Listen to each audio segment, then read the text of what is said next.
So today we're going to be tying the Sedotti Slammer by Mark Sedotti, one of my favorite kind of quote-unquote old school big saltwater flies for striped bass. One of my favorite big saltwater flies pre-hollow fly, the hollow fly bucktail tying method. It's a good way of getting a large fly, and it's one of the first flies that I've ever seen, or it's how I learned how to in particularly tie a lead keel on a fly, and how using lead weights on the shank itself, whether it be wrapped or tied in strips, can actually either help the fly turn over or make the fly easier to cast when it comes to casting a big fly in windy conditions or whatnot.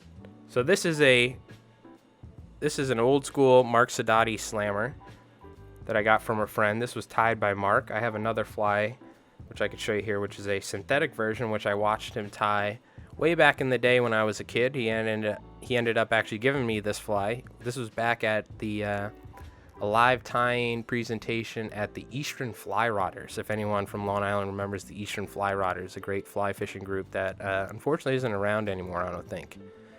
So this is a synthetic version, but this is one of his kind of jumbo Sedotti Slammers. You know, it has the trademark kind of Peacock Curl tied in underneath the wing of Bucktail. He's got lead wire wrapped and tied, I believe. I don't know if this one is wrapped as well, but I've seen him wrap it along the hook shank and tie strips in.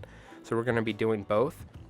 And this one in particular even has some not lead wire, I'm sorry, has some stainless steel fishing wire for, I'm assuming, maybe big bluefish or something like that, maybe even shark, I don't know, with a trailer hook. So we're going to be tying one that's a little bit smaller. We tied one earlier. We're doing this live on Twitch, so we tied one a little bit earlier. Everyone voted on a olive, pink, and white. So we'll be doing one around this size, but we're going to be doing it in a mackerel coloration. So that's what we're going to be working on. So we're going to be tying the Sedotti Slammer. So let me go over the materials first. So for the hooks, you can use all sorts of hooks. You can use the big game hooks from Gamakatsu or Mustad. We're actually going to be using these Partridge Sea Beast hooks, which I have, and these are actually particularly big. These are size 4 odds, but these are serious hooks, and I've caught a lot of decent sized bass and bluefish on these hooks, so I like using them, and I always look for a reason to try and use them. We'll use them for squimpish hollows, bucktail hollows, big bucktail deceivers, and they work well for the Sedotti Slammer as well. You can see this original fly that Mark tied was also on a kind of short shank big hook. I don't know if this is maybe an eagle claw, or something like that, but very similar to, you know, the proportions of a modern day kind of big game fly. But the big game fly hooks have a little bit more of an aggressive style to the hook overall. We have a couple different types of hackle and colors of hackle. We have some cheap Chinese saddle hackle in white. I think traditionally Mark used Schlappen hackle for this fly, and I only have a couple colors of it, so I'm sure you can use whatever you like, but traditionally Schlappen hackle, the thick, wider, webbier hackle, is what was used in this fly, but you can certainly use whatever you like. We have some more Chinese saddle hackle, but in pink, and then we actually do have some blue Schlappen hackle, and I think I bought this, I can't even tell you how many years ago, this blue Schlappen hackle, Strun Schlappen, in Kingfisher Blue, and you could see it was for just right around the perfect price as well. But so we're going to take these colors of hackle and blend them together. So we also need some bucktail in those colors as well, which we got some white here, we got some blue, and we got some pink. Probably a mustad. Yeah, it could be a mustad for sure. So for flash, we're going to use a couple different colors. You can use Flashabou, crystal flash, whatever you like. Again, I'm just going to take some different colors. I've got some green Flashabou here. It's kind of tore up, but that's all right. You can use whatever colors you like. That's not as important, I don't think. I think a lot of times with saltwater flies, you can kind of use different flashes for whatever suits your purpose. It's not like a dry fly where you have to kind of follow the rules of the fly, right? We have some nice and long, ridiculously long, thanks to David Nelson from Squimpish Flies, who gave me some of this beautiful, very long Peacock Herl that we're going to be using as well. And then we also need some lead wire. Now, generally, I think Mark Sedotti used a much thicker lead wire. I can't find that spool, so this is 0.010 inch diameter, and I think traditionally I was using like .30 or .03 or something like that, so a much thicker wire. But so that's all right, we're just going to need to stack some more on there. And the last thing we're going to be, as you could see with this older Sedotti fly, he actually made a kind of in the Paige Roberts big eye baitfish fly style. We're going to take some Prismatic Tape, or some of the tape that we use for our Bob's Banner flies, and we're going to go ahead and tie that in kind of like a homemade tab eye per se, and we'll put a big stick-on eye on top of that. So you can use whatever sort of holographic tape you have to make, or if you have tab eyes and you have big tab eyes, you could use that as well. Your 8-wood snap in half. So I watched Mark Sedotti throw a fly like this, Artie. I watched him throw a fly like this at Somerset, New Jersey, back in like 2000 on a 5-weight, and he casted it about 80 to 90 feet. I'm not even joking. Maybe even 100 feet. So the guy's a legend, and it's all about wrapping that lead wire in the keel. That apparently has a big effect on like counterbalancing the air resistance of the fly, but it also has to do with that the guy's just like a world-class fly caster. So for the lead wire, I've seen there's actually a YouTube video you should check out by, I think it's put out by Sergio Diaz, a friend of ours, of Mark Sedotti tying this fly, but I'm pretty sure he's done a combination of things of wrapping the lead wire and tying some strips. What I'm going to do is I'm going to focus on, we're going to do both. We're going to wrap some lead wire, and then we're also going to cut some strips, and we're going to stack some strips of lead wire here and build it up to where we get a nice keel. Think of a keel as like, you know, the keel on the bottom of a sailboat that helps keep the sailboat upright, you know, during heavy winds and whatnot. So it's going to help keep our fly stabilized so that the fly swims properly with the hook point down, but it's also going to make the fly a little bit easier to cast. And to be honest with you, I don't really know the whole reason why it does that, but I know it does from listening to Mark talk about it. I should probably know a little bit more about that, but that's right. So we're going to take our wire, and I'm going to tie it in, and I'm just going to kind of wrap it along the hook shank. Again, it's a little easier when you have a larger diameter lead wire, because you can add more weight to the fly with less material, but we're just going to make do with what we have here. We're just going to try and get that lead wire kind of stacked up nice and tight. This is also going to help the fly sink just a little bit more naturally, because a lot of times when you take a big fly with a lot of bucktail and saddle hackle, it'll also have a lot of drag in the water when it comes to getting that fly down to the depth that you want to get it at.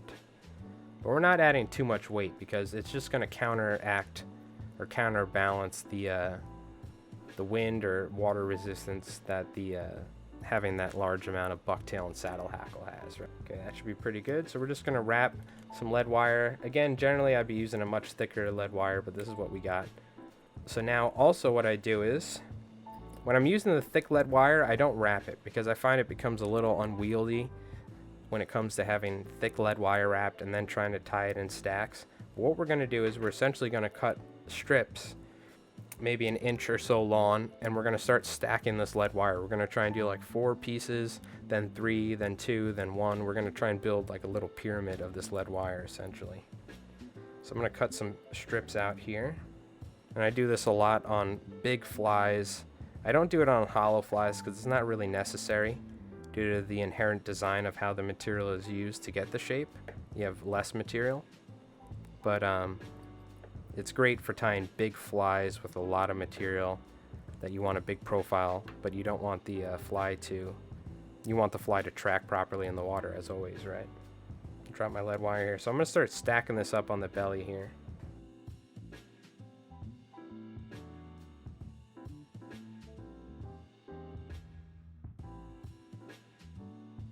I'm essentially just going to layer it in strips. I'm going to try and get, again, maybe like 3 or 4 strips on the belly. Try and get them side by side. You don't need to, you know, I'm not worrying about how neat it is, but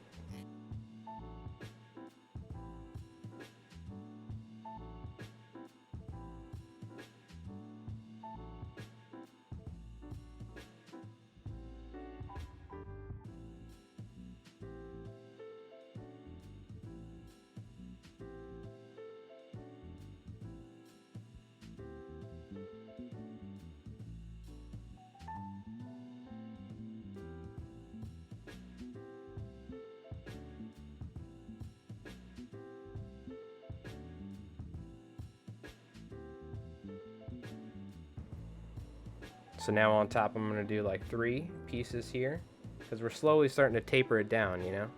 We don't want to take up too much room on this hook shank and make it a mess to tie all our materials in. And I'll do like 2 more on top, and then we got a nice little stack of lead wire here.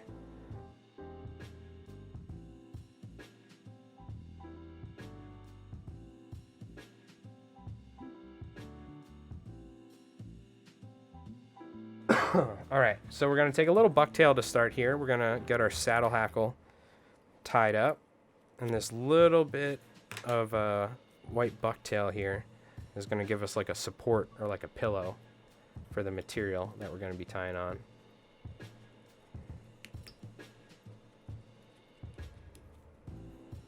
So we're just going to kind of spread this out just a little like that. That's going to give us a nice little base for our feathers. And this is just going to stop the feathers from wanting to foul around the hook shank that much easier. You know, it's going to stop them. For the most part, if you still kind of cast like a wild man or lady, you know, and your casting form's not as good, with these bigger flies, you know, they are going to foul because they're just so long, the material's long. We're going to take about 5 or 6 pieces of this Chinese saddle hackle, and some of these are kind of not the best quality or condition, but you know, if you think about it, a lot of times the schlappin's kind of a messy hackle anyway, so I'm not too worried about it. The problem is some of these hackle from sitting in the bags, or they kind of get a little twisted. But so we're going to take our saddle hackle, and I'm just going to start tying the saddle hackle kind of around the hook shank here to build up our profile.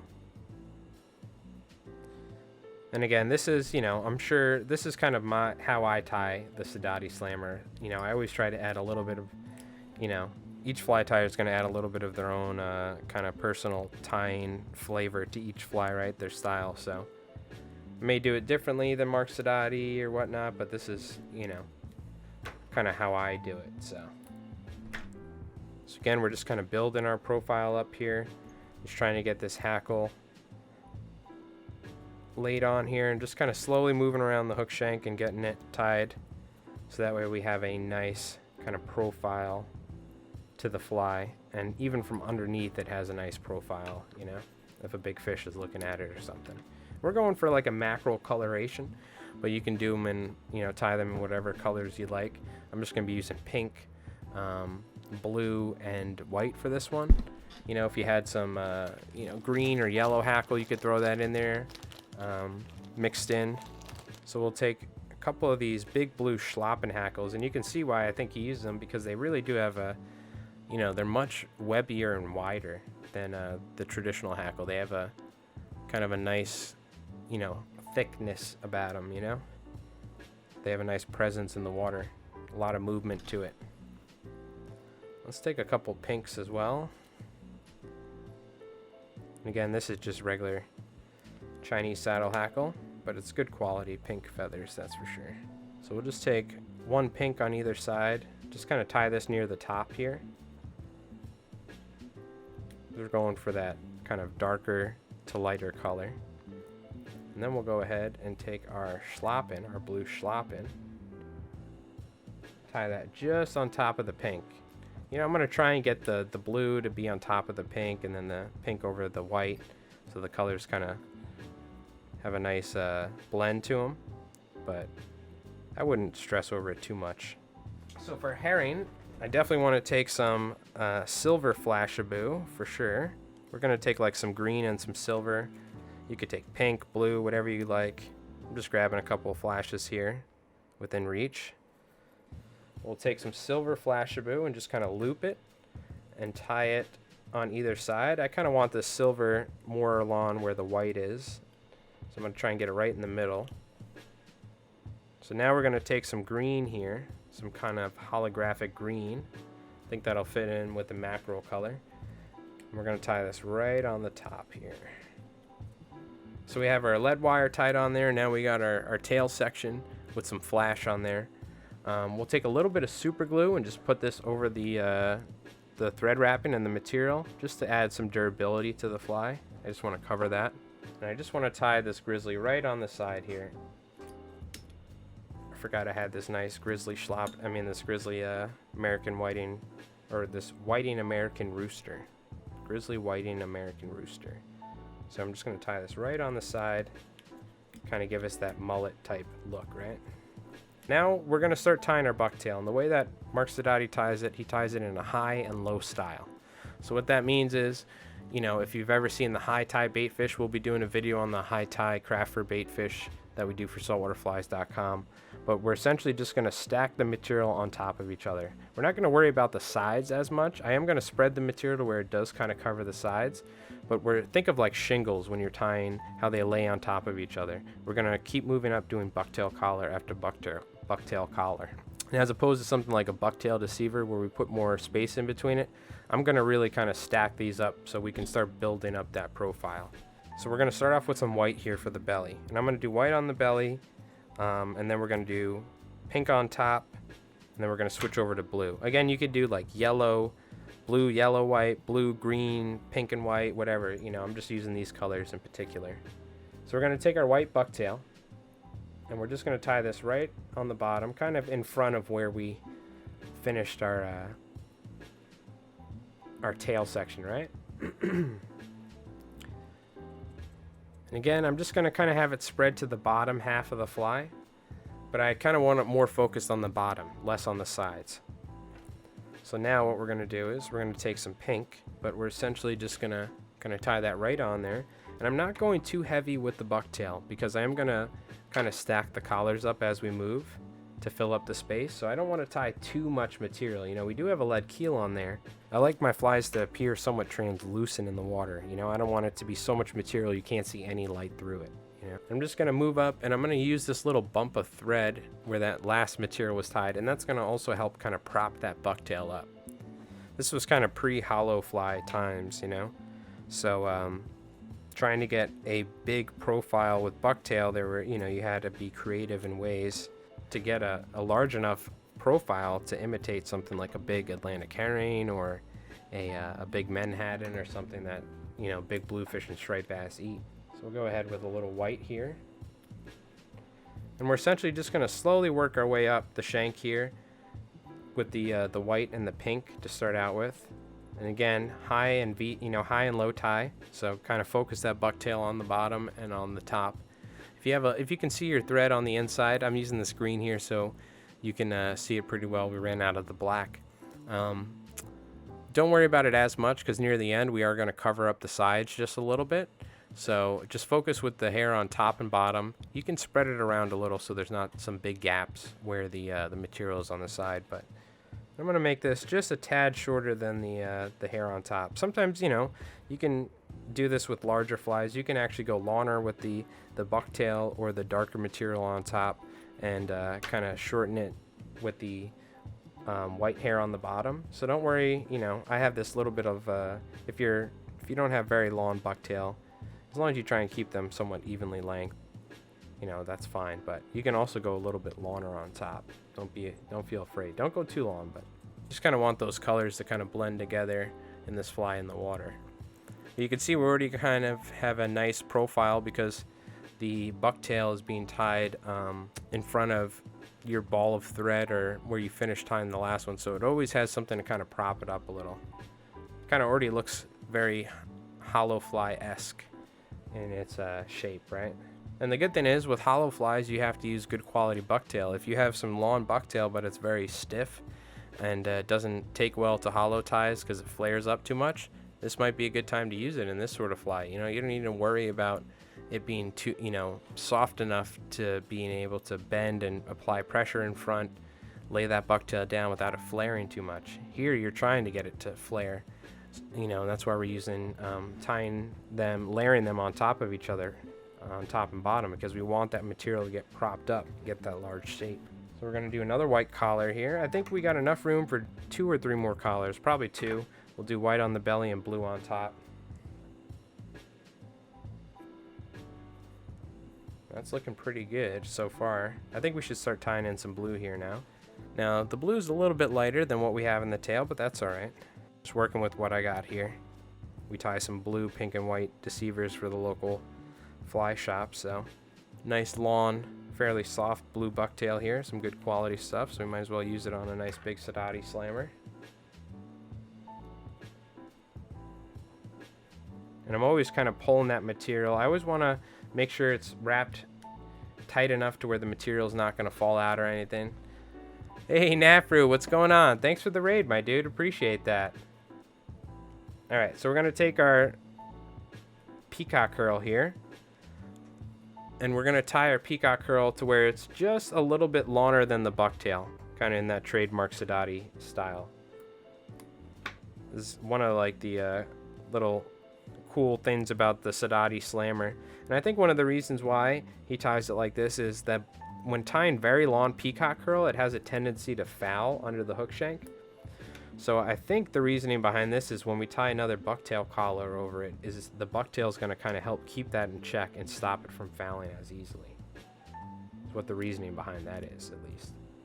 Not 100% certain. I should probably ask him.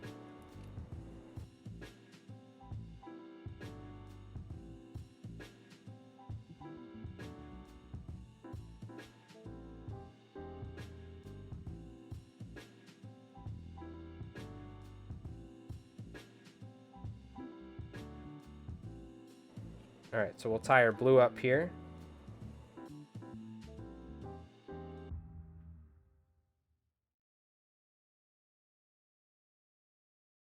But anyways, we're going to cut a strip. We're essentially going to make our own kind of tab eye here, and also kind of like a gill plate is the best way to describe it, I guess. But we're going to use this as a way to put a stick-on eye onto the fly, and also kind of add a little flash strip. You know, it's kind of reminiscent of Paige Roberts' big eye baitfish, that sort of thing. You know, what they would call like a gill plate or something like that. But it's just going to add some nice flash on the side and give us a way to actually put a larger stick-on eye without having to glue it. These are probably like a 1/4 inch or 3/8 or something like that. We'll use this.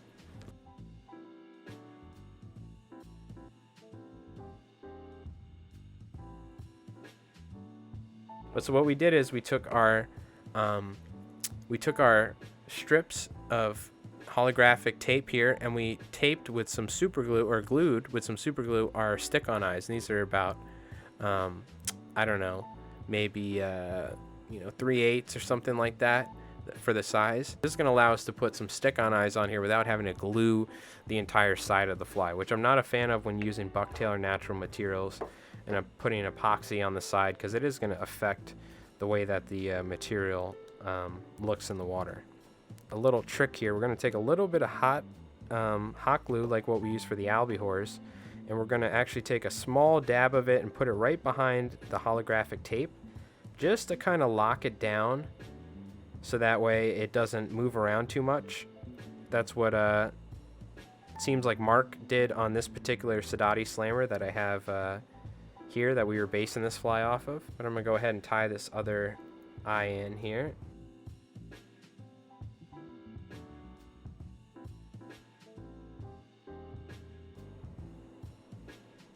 Maybe one day we'll get him out on our boat too, you never know. So I'm gonna take a little bit of hot glue and I'm just gonna put it on the inside of the eye and then apply that eye right to the hook shank. And all we're doing there is we're just essentially locking down that eye, and I'm not going all the way back or applying it all over to the back of the eye here. I'm just going right behind where it's tied in.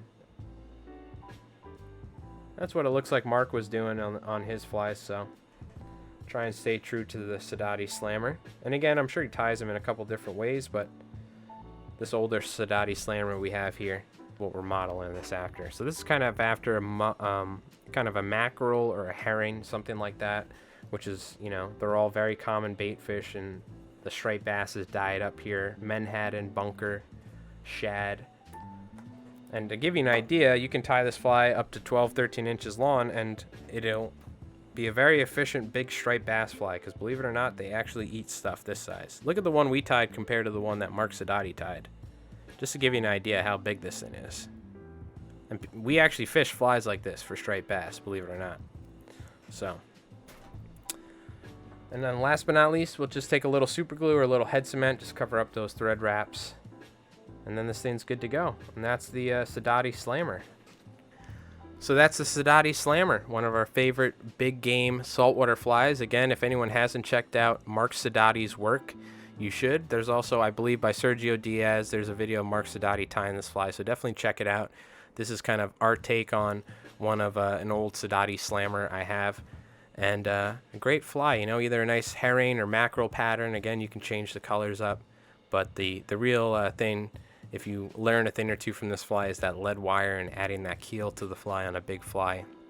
Definitely helps keep that fly kind of swimming nice and, you know, nice and straight in the water, won't be spinning, and also makes it a little bit easier to cast. So give it a try, and make sure to check out Mark Sedotti, because he's an awesome Long Island fly tyer and a big inspiration of mine when I was growing up, seeing him tie these flies live. So thanks again for watching, and we'll see you on the next time tutorial.